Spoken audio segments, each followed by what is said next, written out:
Yo, it's me, C-S-C-O-T-T, baby, and I'm here with my review of the 1986 film, Ferris Bueller's Day Off, starring Matthew Broderick, Alan Ruck, Mia Sara, Jennifer Grey, and Jeffrey Jones, and directed by John Hughes. Welcome to Flashback Fridays, where we take a look at 80s movies. And like I said, this week's movie is Ferris Bueller's Day Off.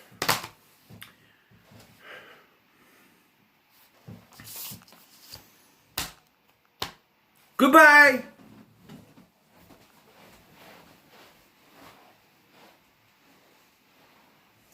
Bum, bum, bum, bum, bum. Bum, bum, bum, bum. Bum, bum, bum, bum. Shake it up, baby, now. Shake it up, baby. Twist and shout. Twist and shout. Come on, come on, come on, come on, baby, now. Come on, baby. You're still here. Okay. Okay, so Ferris Bueller's Day Off tells the story of Ferris Bueller, who one day decides he's not going to go to school. Instead, he's going to take a day off, skip school, and he drags his best friend Cameron, who's actually sick at the time, and his girlfriend, who he has to take out of school, and takes them on a day of just, whether it's that word debauchery, I don't know, and having fun. So the first and foremost thing I'm going to talk about is, yes, he pretends to be sick, convinces his parents that he's sick. His sister, however, knows right away that he's not sick. And people at school are like convinced that he's dying or something. I don't know I still don't understand to this day. I don't know how many times I've seen this movie. I don't understand why they think that he's dying. Did he spread the rumor? I don't know. But his best friend Cameron is sick, like really sick. And he forces Cameron to get out of bed and spend the day with him. And then he sets up this ruse and dresses up like he's his girlfriend's father with this girl as a guidance counselor or something, Mr. Rooney, played by Jeffrey Jones, who's great in this role, by the way. And this is even before Beetlejuice, actually. And pretends to be Sloane's father.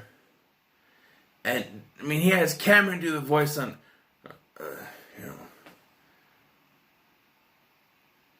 you, sir, are an asshole. Something like that. I had to sound up at the beginning of this, but yeah.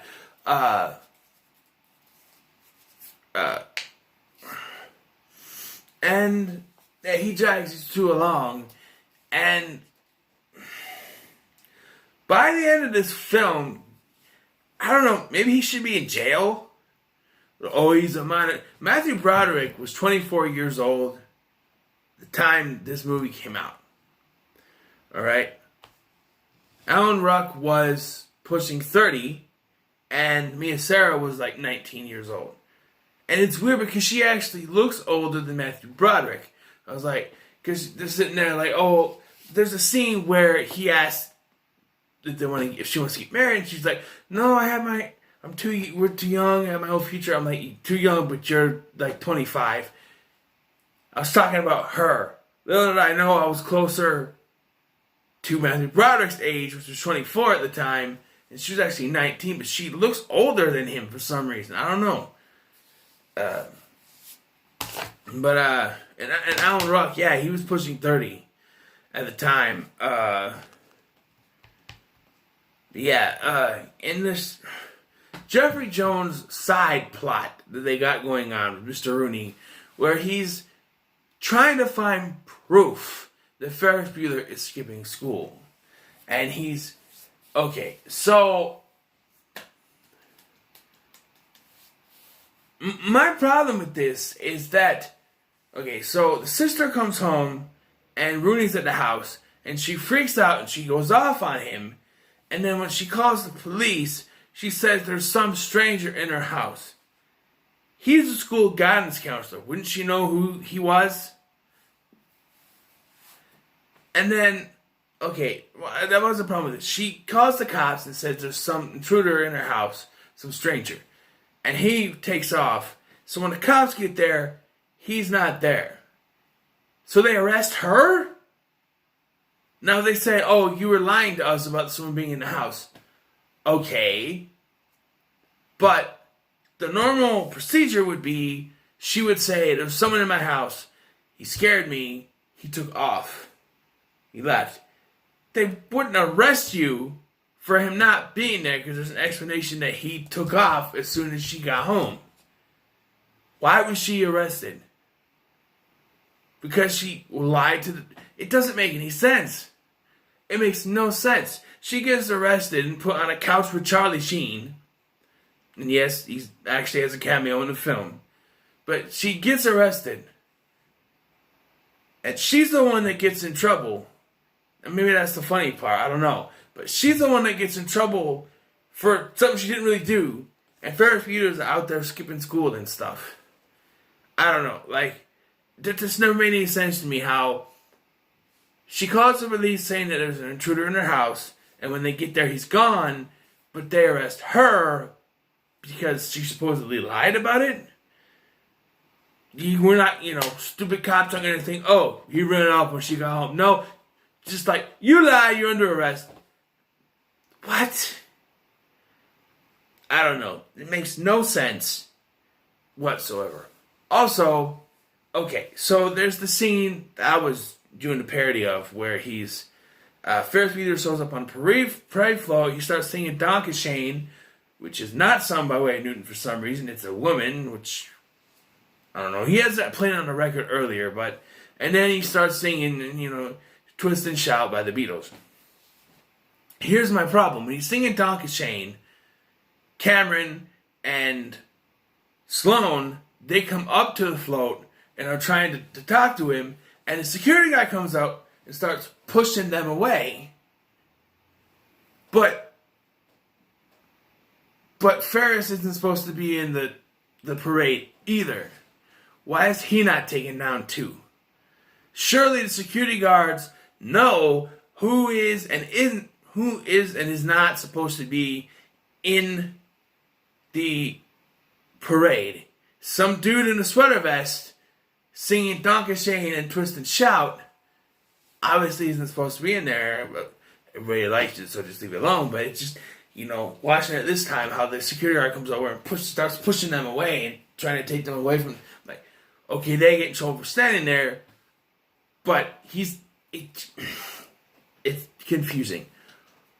Also, the logic of... Okay, so they take Cameron's dad's very expensive car, and he says, well, my dad's going to notice for how many miles are on it. And Ferris says, oh, we'll just drive it backwards, and it'll delete it. That's not how... I don't drive, but that's not how it works.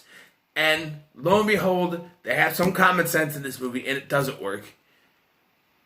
And so, this is one thing that's always kind of like, why did this have to happen? Is he says he's just going to stand up to his old man. He's going to explain, what's going on. He's going to explain, what happened. He's going to own up to it. And then he puts his foot on the car. It flies backwards out the back of the garage area thing. And I think afterward is the scene where he goes to the pool or whatever. But to me, it's just like, did that car have to be destroyed? Because to me, once again, Ferris Bueller's fault. Once they realized it wasn't working, he should have turned the car off. They're like, oh, it's not working. Okay, turn it off. No, you just left it running, even though they know it's not going to work. They still leave it running in reverse.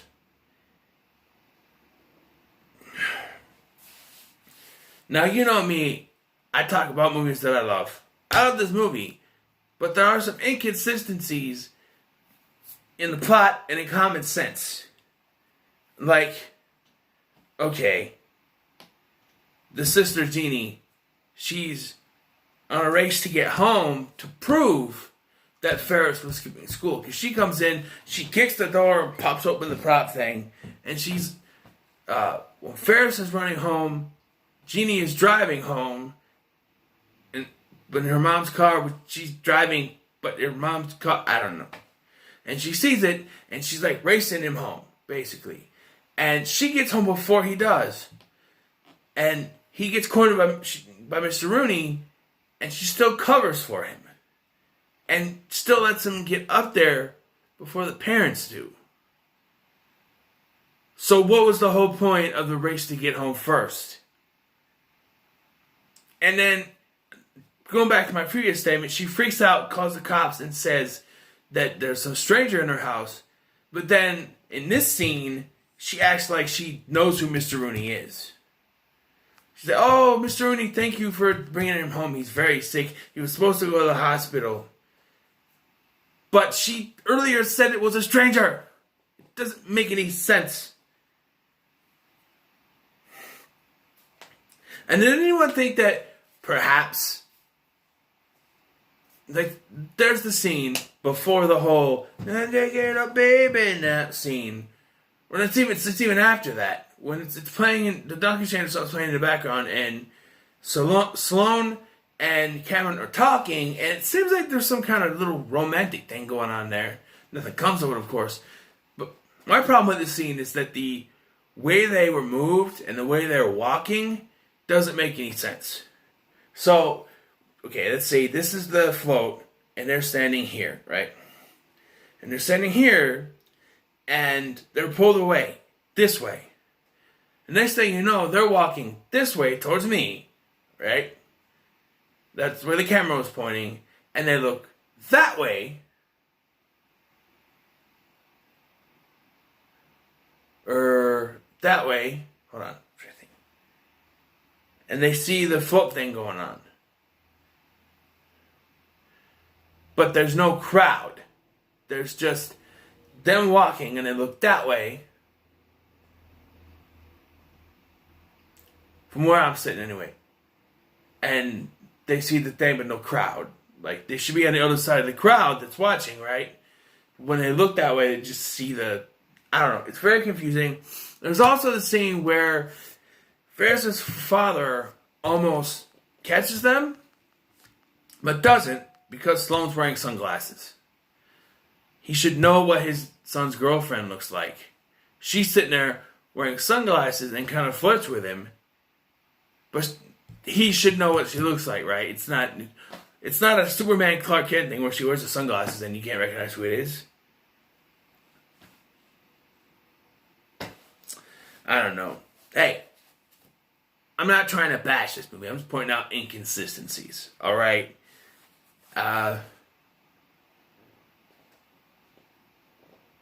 They actually do point out a problem with one of Ferris's things, though, is that he has the doorbell set to trigger an answer machine, and with those, you only have very small amount of responses. And that is actually pointed out, because you start watching it, oh, there's only a few responses they can do. It's actually only one response. He rings the bell and it goes off, and then when he rings the bell again, it goes off, says the same thing, and it's like, okay, I like that they're calling attention to that, because there are some things that you can try to say, oh, you can't do this, but then they come around and they put that in your face, like, hey, we're showing you this ain't gonna work.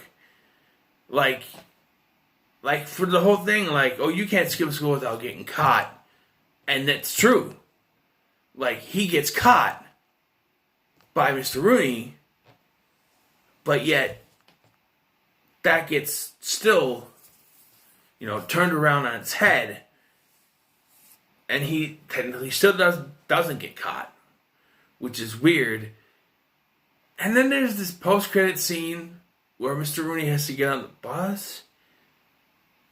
I don't remember what happened to his car. Oh, it got towed. That's right, it got towed. Why?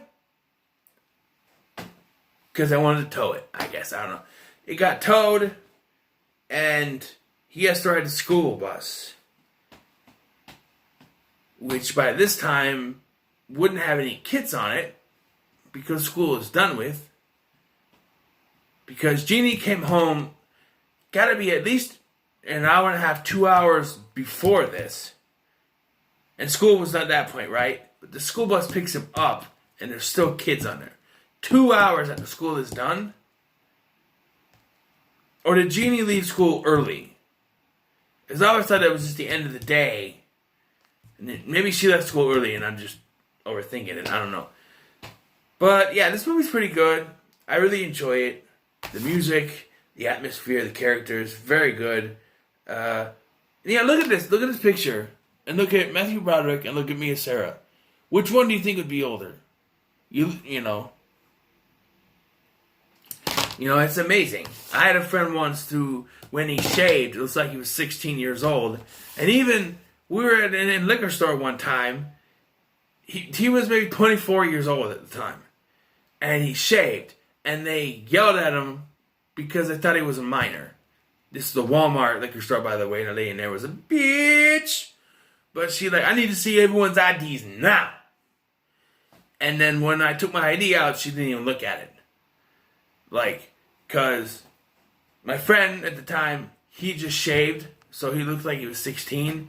And he basically, as soon as he and this other guy we were with took off, because they said they didn't, or went outside because they didn't have their IDs on them. First of all, you need your ID to buy alcohol. You don't need an ID to be in the liquor store.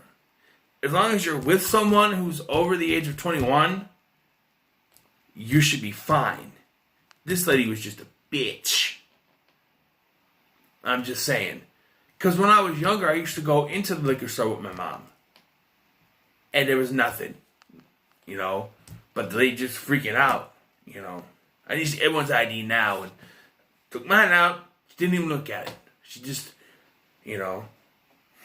I don't know. Just a little story, you know. Because, you know, you shave and you look younger. Maybe not for me. I don't know. But, yeah. Ferris Bueller's Day Off, for me, let's give it an 8. There's some problems with it, but it's still a good movie overall. Give it 8 out of 10.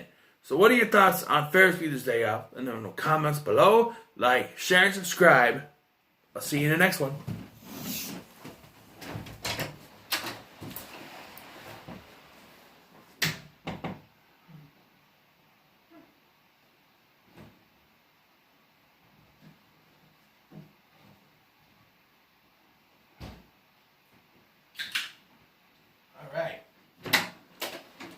Alright, time to find that Stallone checklist. Wait. Well, you're still here.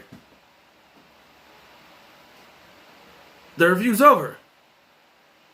Go home. Go home. Why are you still watching? There's nothing left. Go home. Bye.